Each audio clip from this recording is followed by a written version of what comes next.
Wake up, stand up, Africa. Gëmal sa bopp, gëm li nga doon.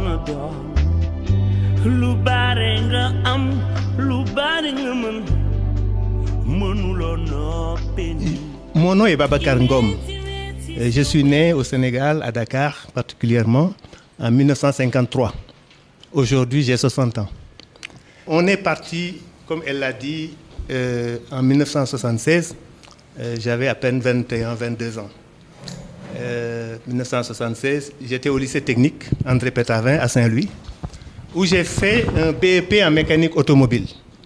Ça n'a absolument rien à voir avec l'aviculture.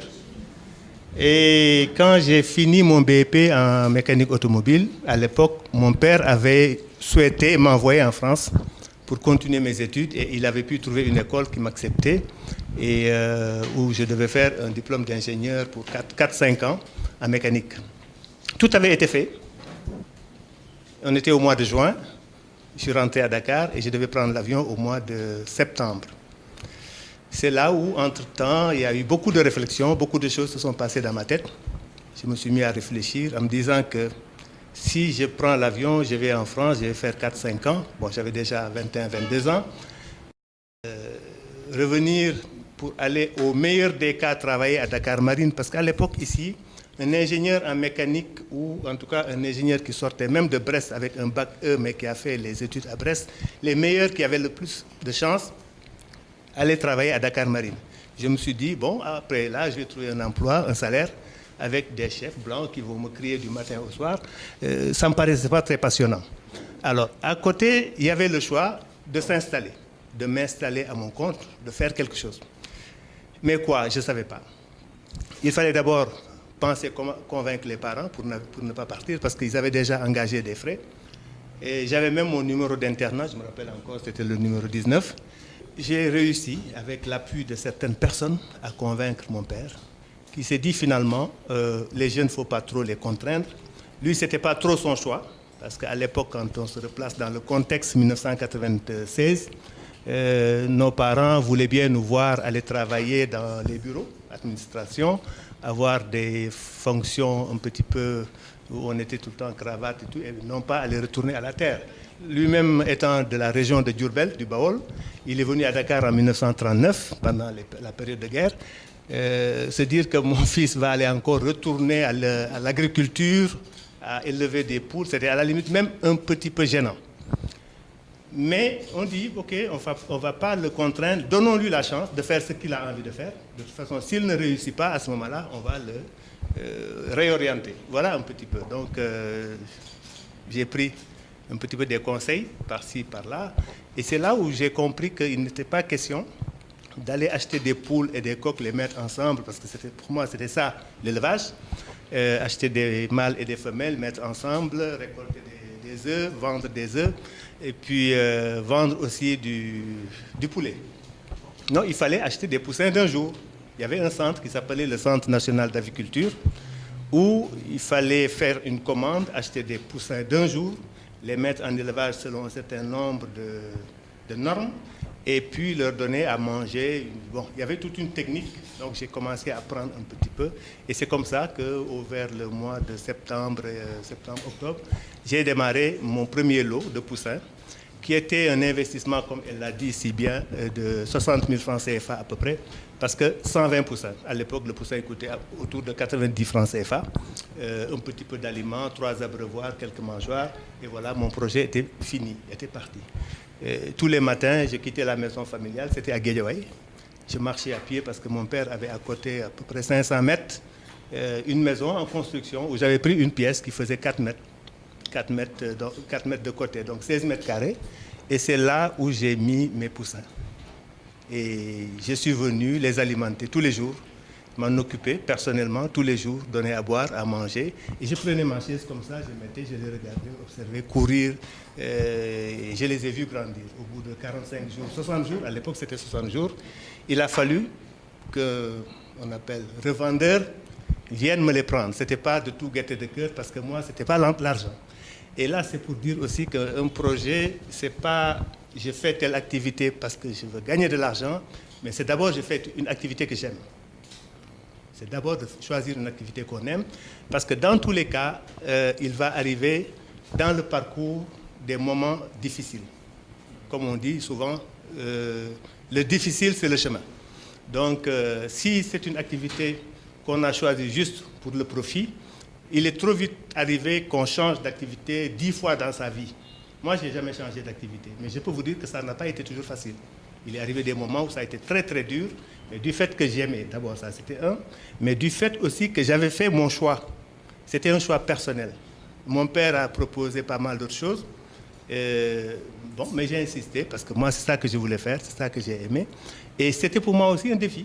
Donc il fallait prouver que mon choix n'était pas un mauvais choix, et c'est pour ça qu'il y a eu ce qu'on peut appeler, et c'est une qualité extrêmement importante dans la vie d'une manière générale, c'est la persévérance. La persévérance, quand on a fait un choix, bon, prenons d'abord le temps de bien réfléchir, de faire son choix, mais une fois qu'on l'a fait, on l'assume, on va jusqu'au bout. Voilà un petit peu comment ça s'est passé. Et progressivement, on a réinvesti, d'abord on a travaillé beaucoup, mais réinvesti les profits que nous avions gagnés. Tout ce qu'on gagnait, on réinvestissait, parce qu'à l'époque, on n'avait pas de banque pour nous soutenir. Il n'y avait pas de compte bancaire, bon, on travaille et puis on gagne, le peu qu'on gagne, on le réinvestit. Je pense que c'est au bout de 2 ans après que j'ai pu acheter mon premier terrain à Malika. 34 000 m², c'est 3 hectares 400. 3 hectares et demi, on va dire. À l'époque, ça m'avait coûté 290 000 francs CFA. Aujourd'hui, autour de ce terrain-là, il y a des parcelles assainies. Une parcelle de 150 m² coûte là-bas maintenant autour de 5-6 millions, voire même 10 millions. À l'époque, 34 000 m², on avait payé 290 000 francs CFA. Voilà un petit peu comment tout est parti. On a commencé à faire des extensions, acheter des poussins 250, puis 400 poussins, élevés jusqu'à arriver à faire 1000 poussins tous les 15 jours. Là, on a fait un plateau sur un certain nombre d'années. On était devenu presque le plus gros producteur de poulets de chair du pays, parce qu'avec 1000 poulets tous les 15 jours, à l'époque, c'était quand même considérable. On achetait nos poussins à la coopérative, on achetait nos aliments, et à l'époque, il n'y avait que 2 sociétés qui fabriquaient et qui vendaient l'aliment. C'était les grands moulins, les moulins Santenac et la SSEPC Sanders. Donc, il y avait 2 sociétés.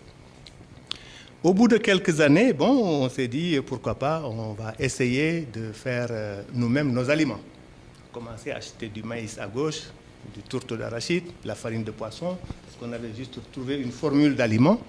Et on mettait par terre, avec notre pelle, on retournait, comme ça on a fait notre aliment pour notre ferme.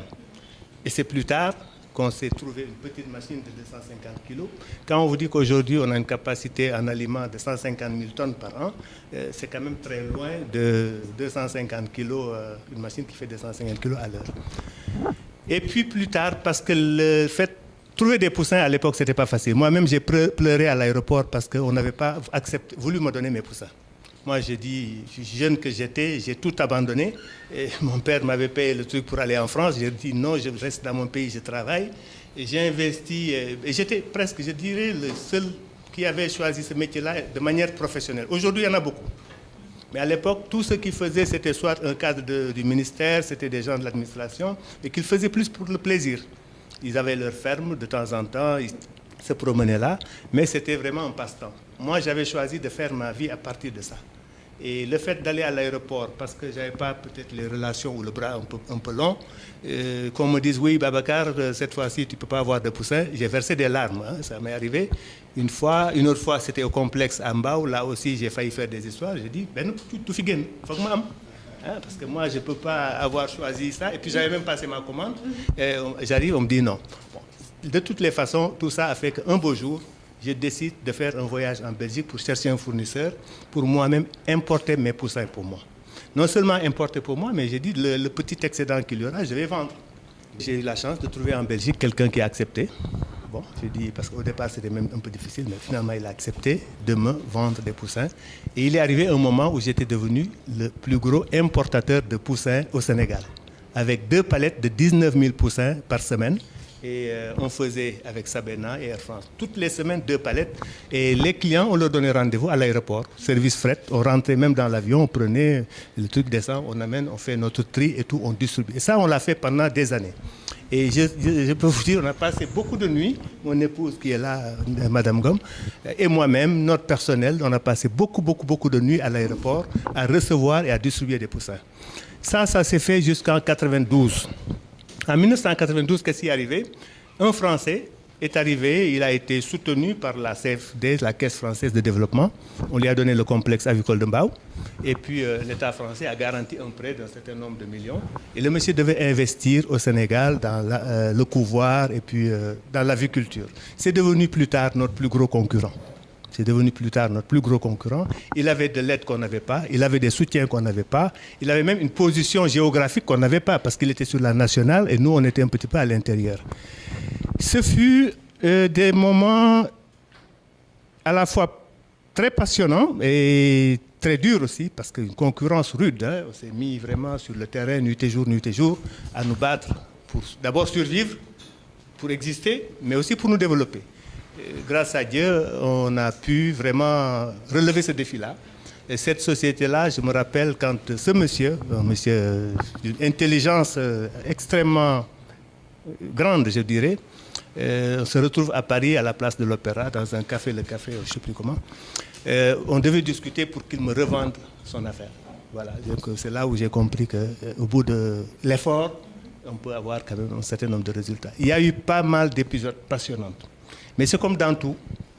Ce qui est important, c'est la passion de ce qu'on fait, l'amour de ce qu'on fait et l'engagement de ce qu'on fait et surtout aussi le sérieux qu'on y met. Le groupe Sedima aujourd'hui travaille dans 2 activités essentielles qui sont l'aviculture et aussi l'immobilier. 20 milliards de chiffre d'affaires. Nous sommes 300. Sedima emploie aujourd'hui 300 personnes dans le groupe. Au niveau de Sedima avicole, on est à peu près 200 et peut-être un peu moins de 100 personnes dans le reste. Donc voilà un petit peu une partie de l'histoire de Sedima. On crée le couvoir parce que quand le monsieur s'est installé, il a fait le couvoir sur le truc. On s'est dit, si lui il fait son couvoir, nous on continue à importer des poussins. Et il est clair qu'il va être plus compétitif que nous. Donc rapidement, à l'époque, on disait que le Sénégalais, enfin en Afrique de toute façon, on ne peut pas faire de couvoir parce que c'est tellement exigeant en termes d'hygiène, de normes. Mais c'est difficile, c'est un métier qui n'est pas facile. Et on a pris le risque, on dit de toutes les façons, on va faire. On va faire et on s'est mis 91-92, on s'est battu, on a fait le premier couvoir de Sedima qui avait une capacité de 60 000 poussins par semaine à peu près, 30 000 puis extension 60 000. Et puis plus tard, un deuxième couvoir. Et après, maintenant, on a jumelé pour faire un grand couvoir. C'est celui dont je viens de parler tout à l'heure, qui fait 14 millions de poussins par année de capacité globale. C'est le plus grand couvoir du Sénégal. Bon, plus tard, l'usine d'aliments aussi, d'extension en extension, on l'a agrandi. Et qu'est-ce qui se passe aussi au niveau de la production? À un moment, on était à 1000 poulets de chair. On a arrêté l'élevage de poulets de chair pour vendre les poussins, vendre l'aliment, encourager les Sénégalais à produire, à rentrer en production. Pendant les années 90, il y a eu énormément de Sénégalais qui sont entrés en production pour faire soit de la pondeuse, soit du poulet de chair. On arrive aujourd'hui autour de 3 millions de cheptels de pondeuses dans le pays, on va dire, de cheptel national, ce qui fait qu'il n'y a plus d'importation d'œufs. Tous les œufs que nous consommons au Sénégal sont produits ici. Et ça, c'est vraiment le sens d'un combat que nous menons avec acharnement. Et c'est pareil aussi pour le poulet de chair. Aujourd'hui, depuis 2005, il n'y a plus eu d'importation. Les poulets sont produits au Sénégal, avec des poussins qui sont nés au Sénégal, avec des reproducteurs qui sont élevés au Sénégal et de l'aliment qui est fabriqué ici. C'est vrai, on importe encore un peu de maïs, les céréales, parce qu'il n'y en a pas assez. Et c'est encore là aussi, c'est une occasion de dire que nous avons un potentiel là de produire des céréales, que ce soit du maïs, que ce soit on va dire du tourteau, parce qu'on a du tourteau d'arachide, du tourteau de soja, ce sont ça les différents intrants, la farine de poisson. Donc c'est une activité qui valorise un certain nombre de sous-produits de notre industrie locale, notamment le son de riz, la farine de riz, tout ce qui vient de la vallée est valorisé, la farine de poisson, l'industrie de la pêche, tout cela est valorisé par l'aviculture, sans compter le nombre d'emplois. On parle aujourd'hui de 30 000 emplois créés par cette filière avicole. Et c'est tout le sens du combat que nous menons contre toutes les personnes qui, pour de l'argent facile, j'appelle ça de l'argent facile, parce que il nous l'avait proposé il y a à peu près quelques 15 ou 20 ans. On nous a pris ici, on a pris des Ivoiriens, nous tous, on a été aux États-Unis. Et ce qu'on nous disait, c'était que nous, on n'était pas capable de produire parce que, bon, on n'avait pas des avantages comparatifs et que on pouvait se mettre à importer un petit peu des cuisses de poulet, des ailerons et tout ce qu'on veut, à des prix, de petits prix.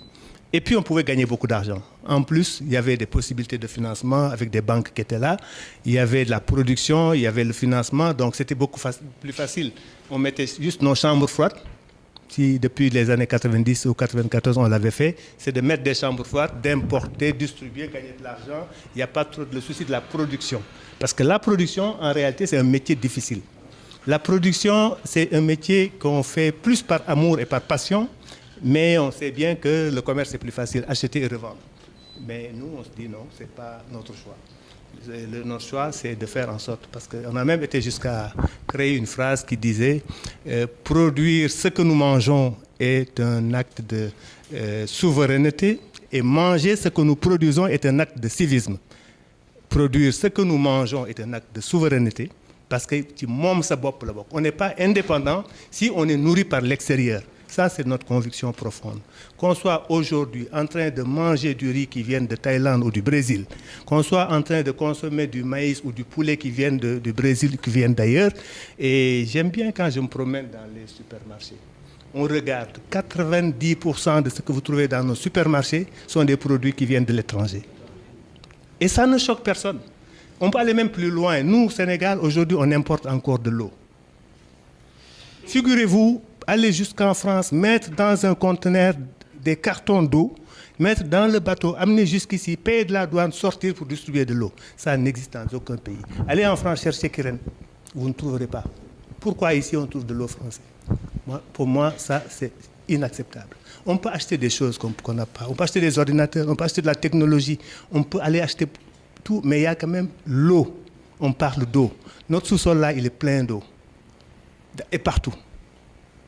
On peut, c'est vrai, avoir un petit peu d'eau qui vient un peu, parce que c'est de l'eau de ceci ou de cela, un petit peu. Mais on doit avoir la conscience, et pour le savoir, aller juste à côté dans les pays du Maghreb, aller au Maroc, aller en Tunisie. Voyez ce que les touristes ils mangent là-bas.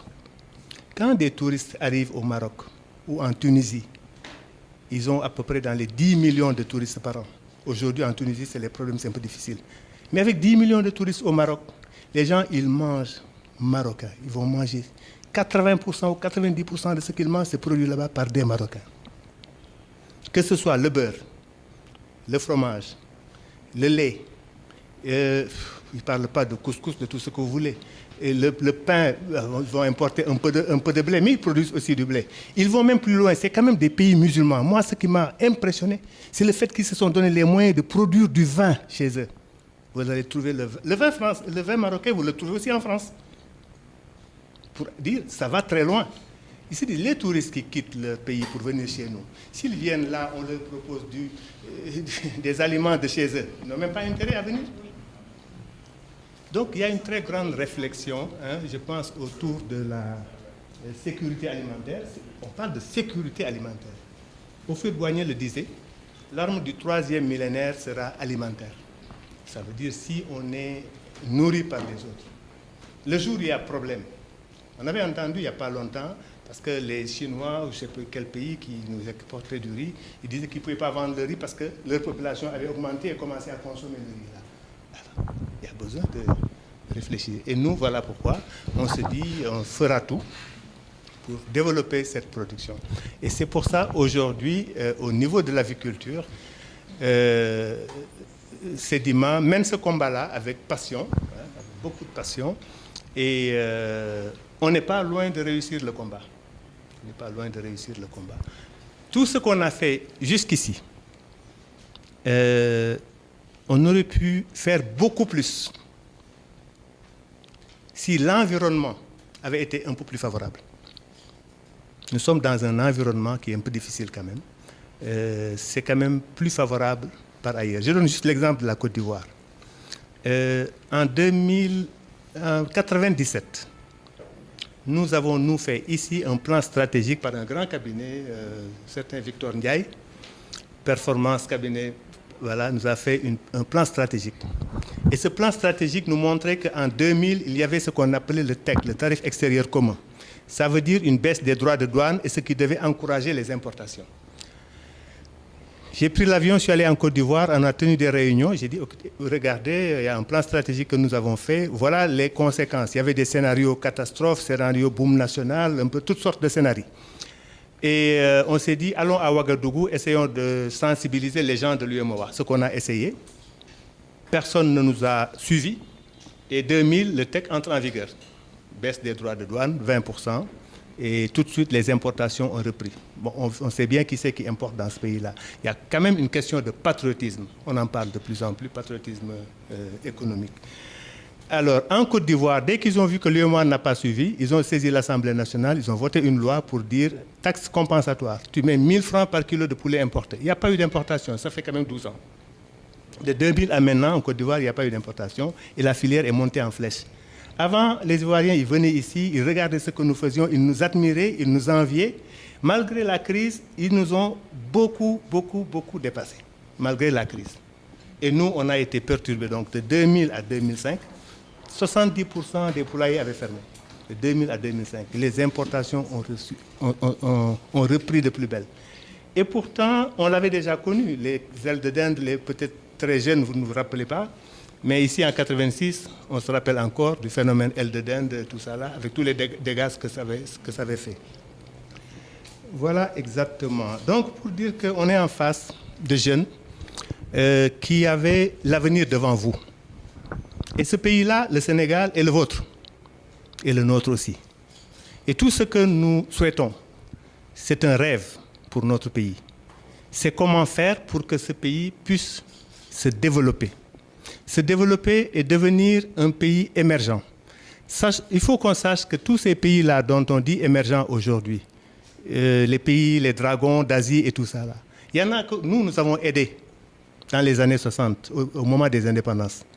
Qu'est-ce qu'ils ont fait qui a fait qu'aujourd'hui, ils viennent nous aider? Qu'est-ce qu'ils ont fait qu'aujourd'hui, ils sont appelés pays émergents, pays développés? C'est là la grande question qu'on doit se poser. Il y a d'abord une chose qui est importante, c'est l'éducation. C'est-à-dire que c'est vraiment, on va dire, c'est des gens extrêmement disciplinés. Mais c'est aussi des gens extrêmement travailleurs. Travailleurs, c'est-à-dire que ça ne tombe pas du ciel. C'est le travail.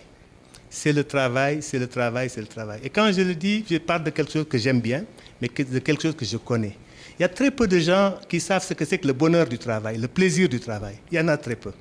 Au Sénégal, beaucoup de gens, ils travaillent pour l'argent. Ils travaillent parce qu'il faut qu'ils gagnent à la fin du mois quelque chose. Alors que, moi, je pense que le travail, poussé à un certain niveau, c'est même une distraction. Le bonheur du travail. On peut arriver à l'extase, content parce qu'on a fait un bon travail. Parce qu'on a il nous est arrivé, nous, de travailler 24 heures. Il nous est arrivé de travailler 7 jours sur 7. On sait bien, hein, pendant de très longues années, hein, elle est là, on ne prenait pas de congé. On a travaillé au moins 15 à 20 ans pendant lesquels on dit pas de congé. Les congés, il faut les gens, les Européens qui prennent congé, qui vont en vacances. Moi, j'ai toujours dit, leurs parents, leurs arrière-grands-parents, ils se sont sacrifiés. Ils ont fait ce qu'il fallait faire, ils ont construit une économie forte, ils ont construit, ils ont développé. Aujourd'hui, ils peuvent en profiter. Mais nous n'en sommes pas là. Je pense que notre génération, votre génération aussi, nous devons au moins faire un certain nombre de sacrifices pour construire ce pays-là. Le Sénégal, figurez-vous, c'est un beau pays. C'est un beau pays et facile à construire. Quand vous avez comment on va dire, vous avez 750 km de côte, vous avez la mer, vous avez le climat que vous avez ici, du soleil toute l'année. C'est un don de Dieu, c'est pas ça. Donnez ce pays-là aux Israéliens, vous verrez ce qu'ils vont en faire. Ça va être un paradis. Le problème, c'est nous. Et il faut qu'on l'accepte, qu'on se remette en cause. On ne travaille pas assez. On s'amuse trop. Et le travail, c'est de l'amusement en plus.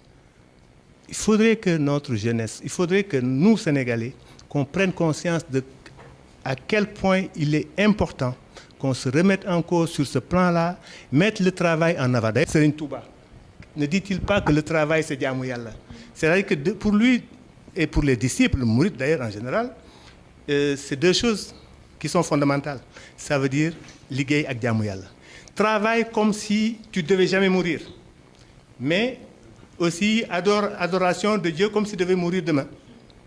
Donc ça, c'est des choses qu'il faut. Et quelqu'un aussi disait, il n'y a pas pire que de savoir combien on va gagner à la fin du mois. C'est-à-dire qu'on est le premier du mois, je sais qu'à la fin du mois, j'aurai 200 000. Man ñàkk wërsëg. Il disait ça. À la fin du mois, je sais que j'aurai 200 000 ou j'aurai 300 000. Mais d'autres ont choisi, peut-être qu'ils auront 1 million, peut-être qu'ils auront 10 millions, peut-être qu'ils n'auront rien. Ils ont pris le risque. Mais ceux-là, si le jour où ils vont gagner des millions ou des milliards, ils l'auront tellement bien mérité. Ce n'est pas l'argent facile. On nous a habitués à l'argent facile pendant quelques années. Les gens, simplement, cigarettes, veulent. On est pressé. Alors que c'est une construction, c'est pierre après pierre, tous les jours. L'essentiel, c'est d'être sur la voie, d'être persévérant, de travailler tous les jours et de construire. On peut y arriver à ce moment-là. Et on y arrive avec beaucoup de fierté. Mais ce n'est pas du jour au lendemain qu'on peut tout de suite, parce qu'il a fait un immeuble là, moi je dois en faire, je prends des raccourcis. Je me demande quel plaisir ça fait quand on gagne aussi de l'argent de cette façon-là. L'argent c'est bien, mais c'est bien quand on l'a mérité, quand on sait d'où ça sort. La preuve, tous les gens qui ont gagné à la loterie, ils ont fait il n'y a pas longtemps une sorte de sondage pour montrer que les gens, il y en a un qui avait gagné 50 millions, au bout de quelques années, il s'est retrouvé à la limite presque à perdre la tête. Et il y en a comme ça, et même dans les grands pays, hein, des gens qui ont gagné des millions de dollars, ils finissent toujours pauvres, ils finissent mal parce qu'ils ne savent pas comment gérer l'argent. Ils n'ont pas appris à travailler, ils n'ont pas appris à bâtir. Et c'est ça le plus important, c'est de se dire, j'ai choisi ma voie et je fais mon travail et je le fais avec passion, avec bonheur, avec amour et je le fais aussi avec des valeurs. Et c'est important, de plus en plus on parle de notion de valeur. Ce n'est pas que des mots, ce n'est pas que des discours, il faut que ce soit en nous, que ce soit le comportement de tous les jours. Qu'est-ce que ça veut dire l'enveloppe qu'on a trouvée ici et qu'on prend, s'il y a 100 millions dedans, ce n'est pas pour nous. Ça ne doit pas avoir de sens pour quelqu'un. Je préfère les 1000 francs que j'ai gagnés, honnêtement, que les 10 millions qu'on va me donner. Et puis une autre chose importante, on tend trop facilement la main. Il faut apprendre à dépendre de soi. Je vous assure, la vie, on ne peut pas ne pas avoir de difficultés. Mais si on compte sur soi, si on a cette confiance en soi, si on a cette fierté de ne jamais aller dire aux voisins « donne-moi ceci ou donne-moi cela », on trouvera toujours des solutions. Par nous-mêmes. Et c'est à force de se battre pour trouver des solutions qu'on est aguerri dans ce système-là et qu'on devient quelqu'un, évidemment, qui sait trouver des solutions, qui sait régler ses problèmes. Et cela, à mon avis, est quand même important. On est dans un pays, moi j'adore le Sénégal. Je ne suis jamais sorti, je le disais il n'y a pas longtemps, je ne suis jamais sorti du Sénégal plus d'1 mois. La première fois que je suis sorti, j'avais pris 1 mois, je suis resté 27 jours, c'était en 88. Depuis lors, mon plus long séjour, c'est 3 semaines. Après ces 15 jours, je ne suis jamais sorti du Sénégal. Et je me dis que ce pays-là, il faudrait qu'on fasse un peu moins de politique. Tu vois des jeunes qui choisissent tout de suite d'aller être politiciens. Il faut avoir un métier d'abord. Après, on fait la politique parce qu'on veut bâtir son pays, on veut construire, on veut, comment on va dire, on veut participer, on s'engage. Mais on s'engage aussi avec conviction. Ce n'est pas de l'opportunisme. Et j'ai le sentiment que beaucoup, aujourd'hui, ils vont par opportunisme. Je vais suivre M. Tel parce qu'il me semble avoir de l'avenir. Le jour où il arrive au pouvoir, alors hop, je suis à côté. Ce n'est pas bien. Il faut qu'on bannisse ces comportements. Ce qui est bien, c'est de travailler. C'est le travail. Il n'y a pas autre chose. C'est le travail. Tous ces gens-là qui ont réussi, ces grands pays, ils n'ont fait que travailler. Et il faut qu'on travaille plus. Il faut qu'on travaille plus. Voilà peut-être ce que je peux dire pour l'instant. Pour l'instant.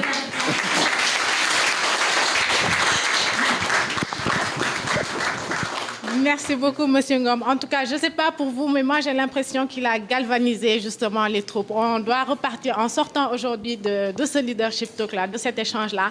En tout cas, ce sera un autre comportement. Bâtir le Sénégal sur des valeurs. Nous devons travailler. Et c'est des valeurs que nous devons nous-mêmes nous inculquer, nous imprégner de ces valeurs-là. Il n'y a pas, je pense, on ne devrait pas faire semblant de travailler. Nous devrions travailler. Il l'a dit tout à l'heure, partir d'une passion ou trouver sa passion dans ce que l'on fait.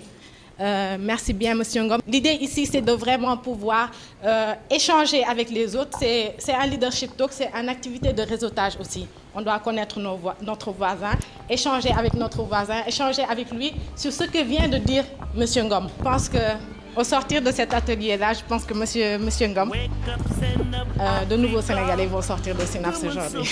Merci bien. L'idée, c'est que pour chaque groupe, il y aura un rapporteur et un hôte. Donc, le rapporteur est chargé, après le premier échange, d'accueillir les autres qui vont renchérir.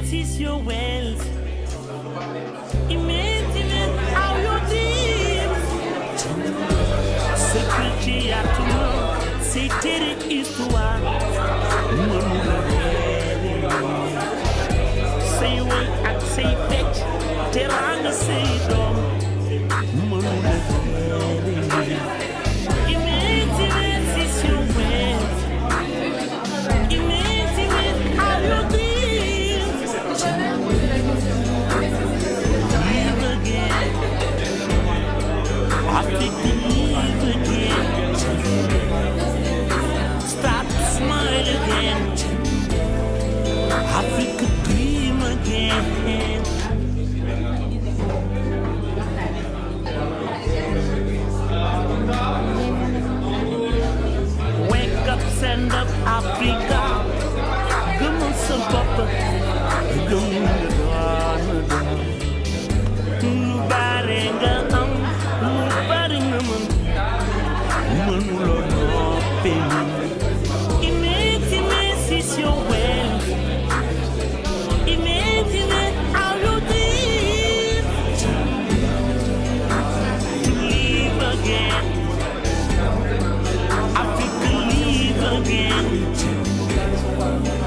Stop, smile again.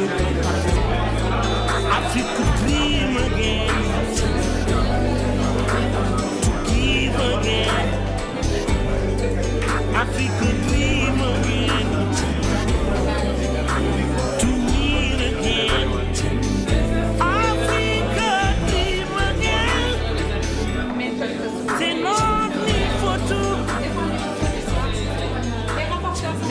Donc on a choisi d'appeler notre groupe Valeurs du travail. C'est la première chose qu'on a...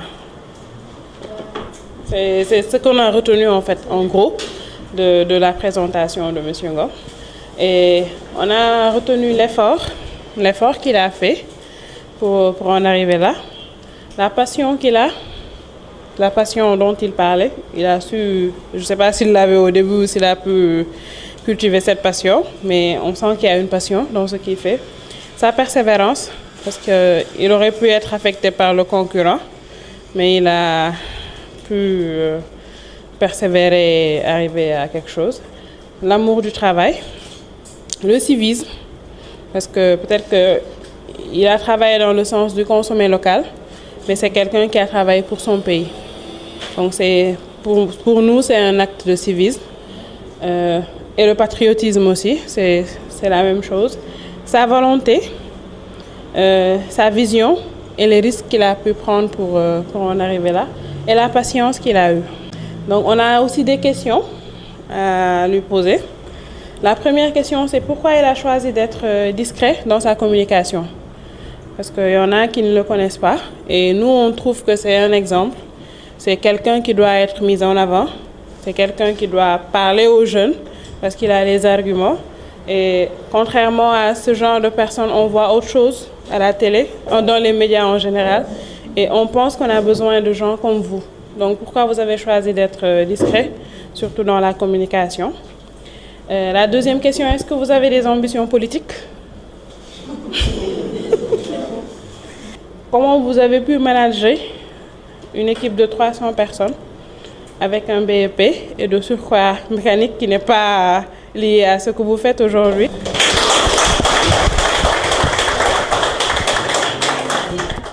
Le nom du groupe, c'est MENIEF. MENIEF, on entend par MENIEF le résultat, le fruit du travail en fait.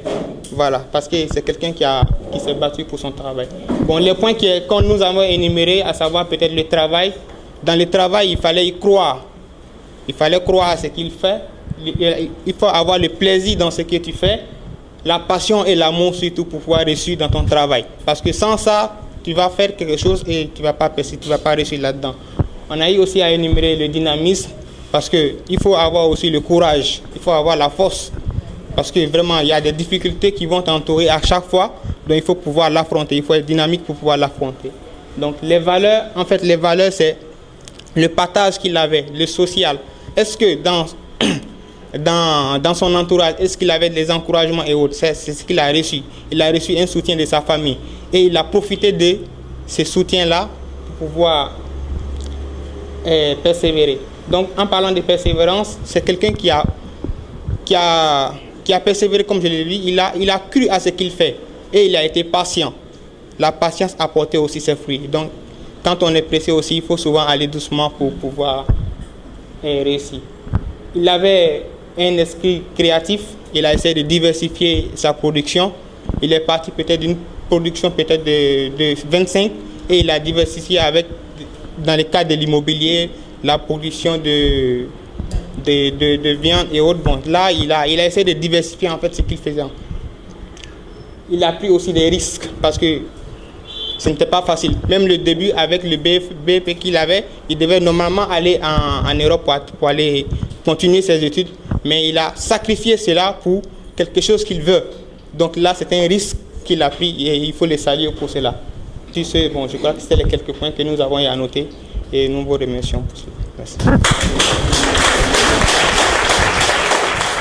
Nous sommes le groupe Ndam, la victoire. Je tiens d'abord à remercier M. Ngom pour la qualité de votre intervention.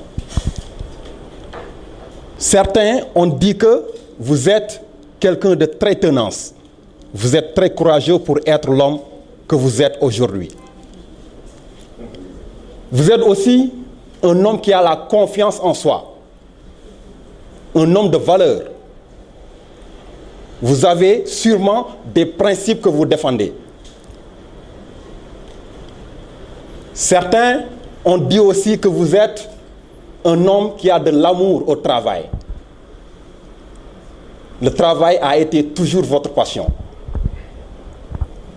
Vous avez aussi un parcours très riche et épineux. Sûrement, vous avez fait face à des défis, à des obstacles que vous avez surmontés. On a dit aussi que vous êtes un visionnaire.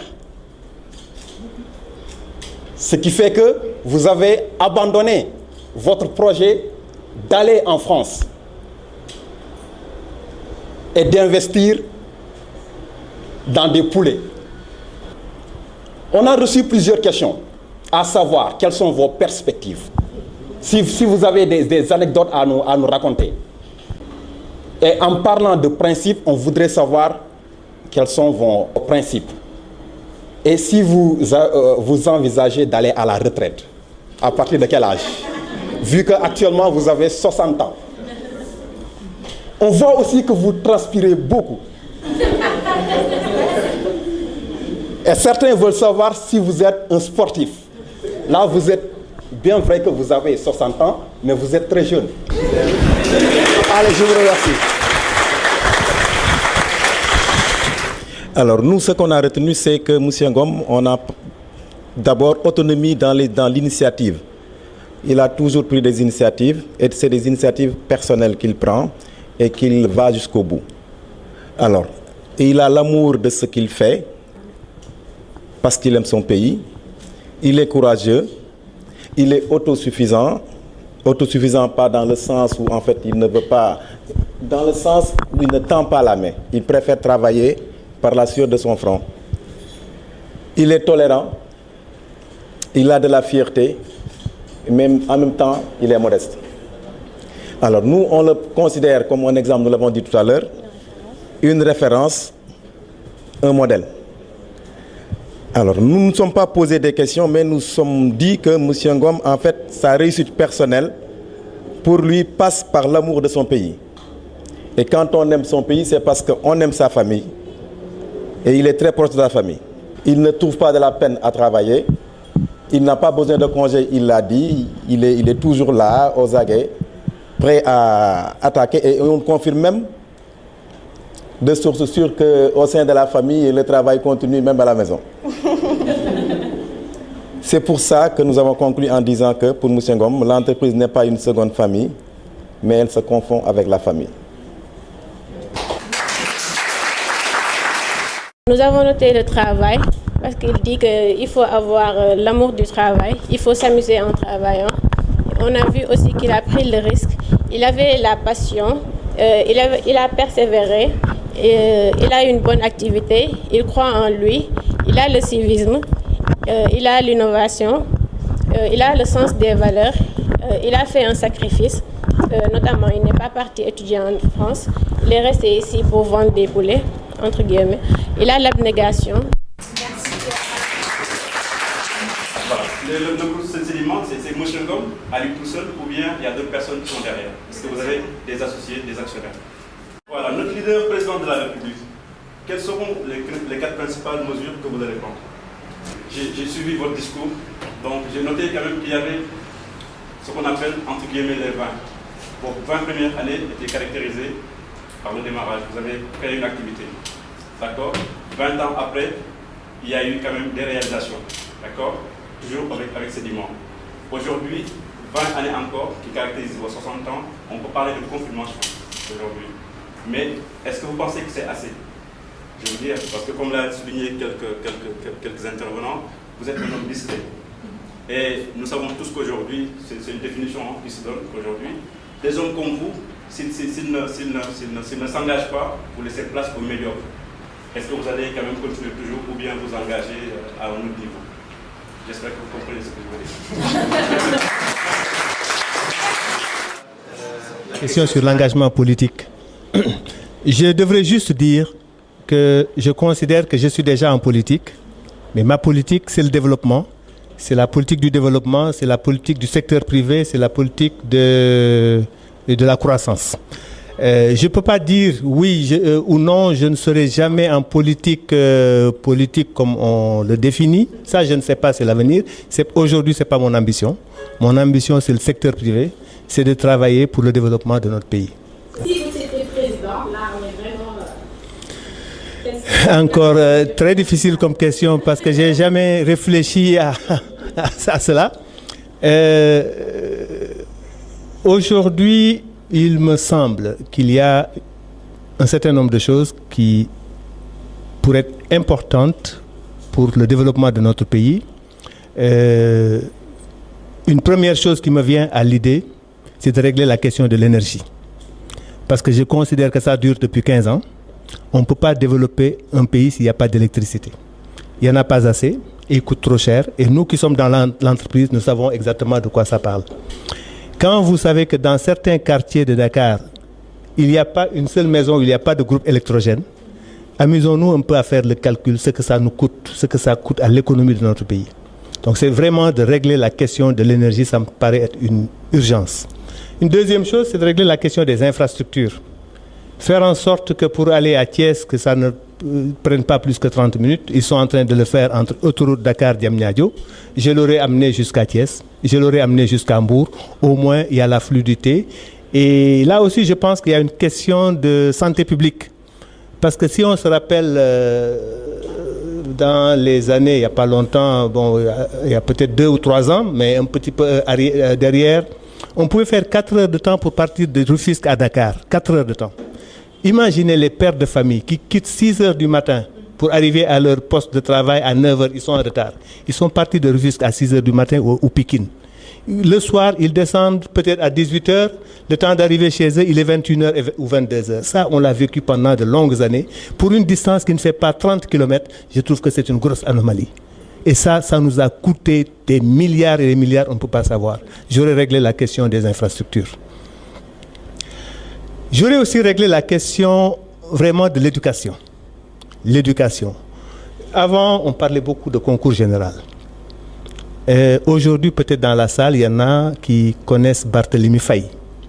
Mais sortons dehors, posons la question aux jeunes qui passent là. Peut-être que tu leur dis, vous connaissez Barthélemy Faye, un jeune Sénégalais? Ils ne connaissent pas. Ils connaissent Patra. Ils connaissent Yahou Dial, il est connu. Oui, mais Barthélemy n'est pas connu. Qui c'est Barthélemy? Hein?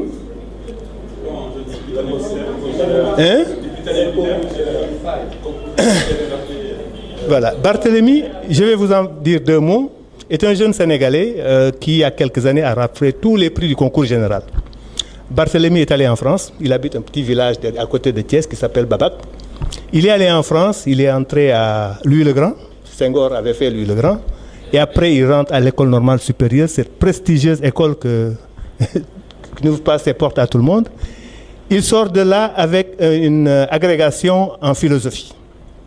Il va aux États-Unis, il rentre dans une des plus prestigieuses universités américaines. Il sort de là avec un doctorat en droit. C'est un jeune Sénégalais.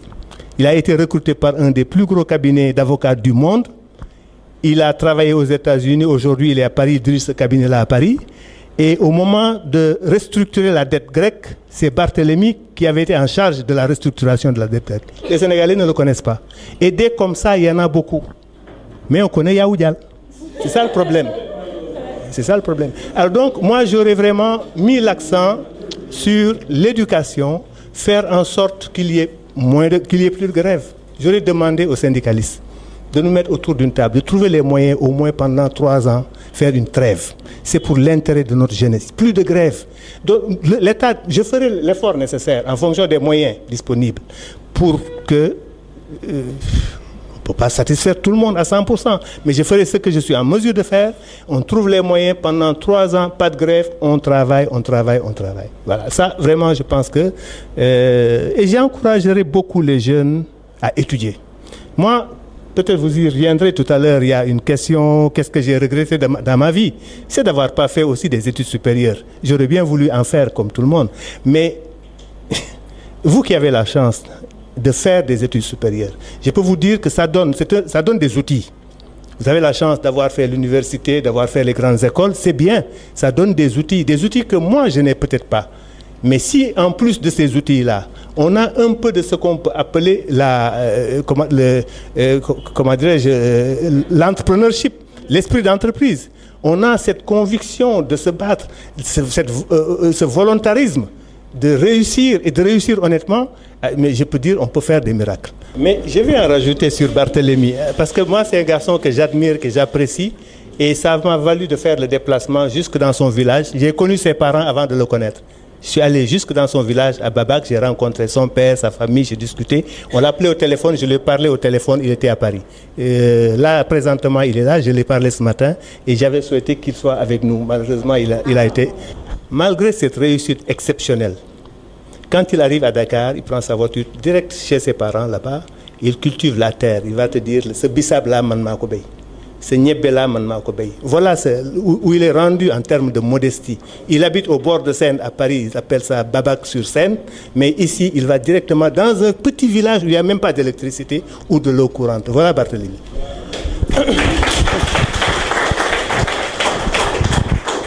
Un gros problème au Sénégal, c'est un problème du secteur privé. Moi, j'en fais un peu partie. On est responsable, parce que nous avons un secteur privé qui n'est pas organisé, où les gens... Mais c'est aussi une tare au Sénégal. Ce n'est pas que le secteur privé. Ça, c'est une tare au Sénégal. Vous voyez, au niveau des organisations, là, moi, je me lève un beau matin, je rassemble 2, 3, 4 personnes, on crée une association, je suis le président, je reste 20 ans à la tête de cette organisation. Je voyage, je prends des per diem et j'en fais une activité. Le secteur privé sénégalais aujourd'hui ne devrait-il pas poser le problème des jours fériés? On ne travaille pas. Moi, à chaque fois qu'on dit lundi prochain, c'est férié là, normalement. Mais à chaque fois qu'on dit férié, je suis malade. Il y en a trop. On ne travaille pas. Qu'est-ce que ça veut dire? Mais samedi, dimanche, doyul nopolo. Je vous assure que nous, on travaillait samedi, dimanche. Il n'y a pas eu un jour de tabaski où j'ai tué le mouton, j'ai laissé là à la maison et je suis parti ouvrir Sedima.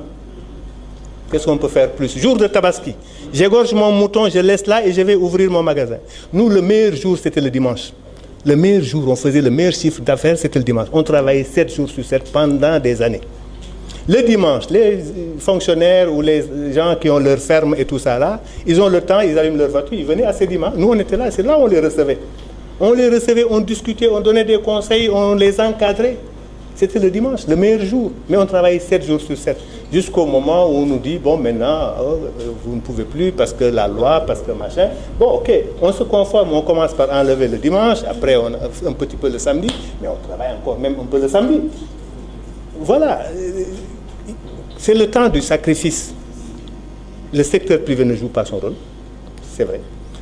Les syndicats ne jouent pas leur rôle. Les syndicats, je veux dire les syndicats des employés, hein, des employés. Mais si je me mettais là à dire tous ceux qui ne jouent pas leur rôle, mais il faut qu'on... Pour moi, le travail et la vie de famille se sont confondus vraiment pendant longtemps et encore jusqu'à aujourd'hui. Mon épouse, Madame Ngom, elle est là. On a décidé en 1979, on s'est mariés. En 80, on a décidé d'aller habiter dans la ferme. Cette ferme de 34 000 mètres carrés dont j'ai parlé tout à l'heure, à l'époque, il n'y avait pas d'électricité. On a habité dans cette ferme-là. Et à la limite, on n'était pas vraiment véhiculé. Et elle prenait les transports en commun, on appelait ça les Peugeot, transport Peugeot. On était à Malika. Entre Malika, en fait, entre la ferme et Malika, il y a au moins 4 km 500. Entre la ferme et Kermassar, il y a au moins 5 km. Donc entre les deux, on était. Il y avait là où il y a le Dara de Malika, à peu près à côté de Mbebes. Dans cette ferme-là, où on n'avait pas de voisins sur un rayon de 4 à 5 km, on a habité tous les deux. Ils n'étaient pas encore nés. On n'avait pas l'électricité, on n'avait pas l'eau courante. On a habité dans cette ferme-là. Il n'y avait pas une semaine où on ne tuait pas un serpent. Il n'y avait pas une semaine, parce qu'on n'était pas clôturé, on n'avait pas de mur de clôture. 34 000 hectares. Dès que vous êtes à la porte, vous sortez de la chambre, vous mettez le pied là dehors, vous êtes dans la cour. Il y avait, vous comprenez comment c'est quand c'est comme ça. Donc, on a vécu. Et un des moments forts, peut-être qu'on va y revenir, que j'ai beaucoup apprécié dans notre vie en commun, c'est le jour où je me suis rendu compte que le soir, en mangeant notre dîner, je me rends compte qu'on était en train de manger notre poulet à nous, que nous avons élevé, avec des tomates qui sont là, que nous avons cultivées, des oignons à côté que nous avons cultivés, et quoi d'autre, des pommes de terre que nous avons cultivées. Ben, il fallait juste aller acheter un peu d'huile et puis des oignons. Ça, c'était de l'autosuffisance alimentaire. J'étais très, très content.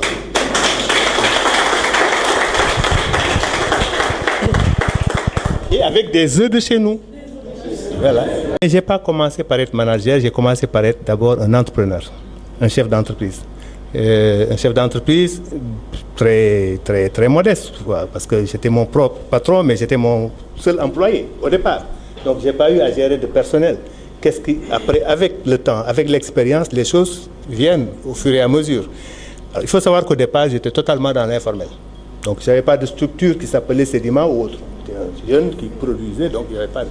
Sedima a été créé le 26 août 1988, comme par hasard, c'était le jour de son anniversaire. Je ne sais même pas comment ce hasard a pu se faire. J'ai vu dans les registres de commerce que c'était le même jour de son anniversaire. Alors, donc, avant 88 informel, en 88, je crée Sedima GIE. C'était à la mode. Après quelques années, j'ai fait SARL, Société à responsabilité limitée, avec un capital de 50 millions. Et là, certaines questions ont commencé à se poser. J'ai reçu ma première, on va dire, comment on appelle ça encore, mon premier contrôle fiscal, hein, qui a failli me tourner la tête, parce que moi, je ne savais pas. Hein, j'ai fait tellement d'erreurs, le gars, il m'envoie un papier, il me dit, prépare-moi le grand livre, le je ne sais pas quoi et quoi et quoi. C'est quoi un grand livre? Je ne sais pas. Alors, eh ben voilà, le contrôle passé, on me dit, il faut que tu te formalise, machin, truc. Bon, on fait un capital 50 millions. Et puis on commence à recruter, parce qu'il faut s'étoffer. On commence à recruter des gens. Je ne sais pas comment on traite avec les intellectuels, souvent c'est compliqué aussi. Hein. Bon, on commence à recruter comptable par-ci, machin par-là. Bon, des fois on ne s'entend pas, il est parti, on prend quelqu'un d'autre. Et puis à un moment donné, il a fallu passer en SARL. J'ai mis du temps, j'ai réfléchi. J'ai dit, man, si je prends des trucs de SA, pour passer en SA, c'était vers les années 97, je crois, pour passer de 50 millions à 100 millions SA de capital. J'ai réfléchi, bon, tout ce que ça englobe comme complications, commissaire aux comptes.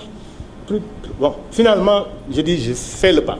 Parce que ça amène la confiance et puis la visibilité. On a fait ça. Après 500 millions, capital, augmentation de capital, on passe à 500 millions, on augmente le personnel. Et puis, il faut dire que aussi, Sedima, c'est beaucoup aussi le travail de mon équipe, quoi, du personnel. C'est un personnel très... Mais ça, c'est l'histoire. Sedima, il n'y a pas eu de grève, il n'y a jamais eu de grève. Moi, mon personnel, que ce soit le directeur, parce qu'aujourd'hui, je ne suis plus, on a été PDG de Sedima, je ne suis pas PDG de Sedima. Je suis président du groupe Sedima. On a un PDG, c'est une dame. Elle aurait dû être là, c'est Mme Diawara Seynaboussek. C'est elle, la directrice générale. On a un contrôleur de gestion, c'est aussi une dame. Madame Ngom, elle n'a jamais été à l'école, Madame Ngom. Hein. Elle n'a jamais été sur un banc d'école. Mais aujourd'hui, au niveau de Sedima, on est 2 ans, mais tout le monde est unanime à reconnaître que le travail qu'elle fait là-bas, même moi, je ne sais pas. Pour être honnête, je ne sais pas.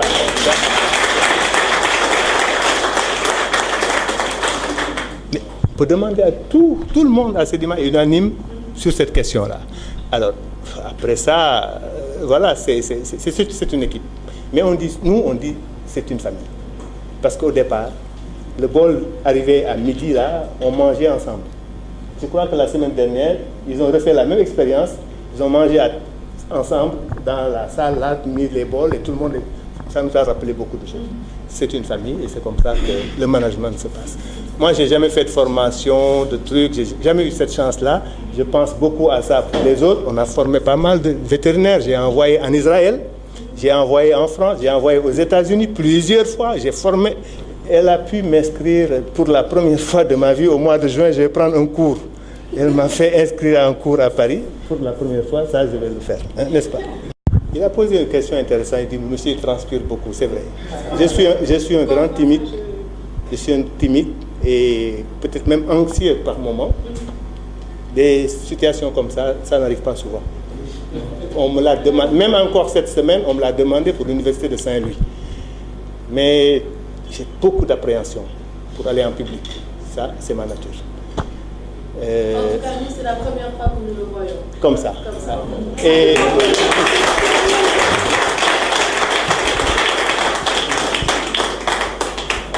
terminer par vous remercier.